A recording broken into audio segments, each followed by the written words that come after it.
जदयू जिला कार्यालय में आगामी 9 फरवरी को कर्पूरी मैदान में होने वाले एनडीए जिला सम्मेलन को लेकर एक बैठक की गई।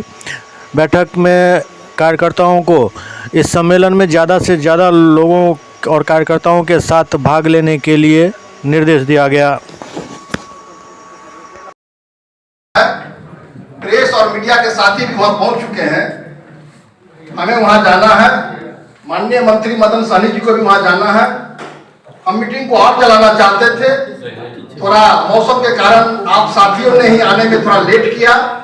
11 जनता दल यूनाइटेड का बैठक रखा गया है। उस बैठक का मेन उद्देश्य है कि 9 तारीख को जो एनडीए का कर्पूरी चौक पर आज हम लोग का सारा जितने भी घटक दल हैं, सारे दल का उस दिन एक आगामी चुनाव को देखते हुए एक बैठक रखी गई है। और उस दिन जो हम लोग का आह्वान होगा कि फिर से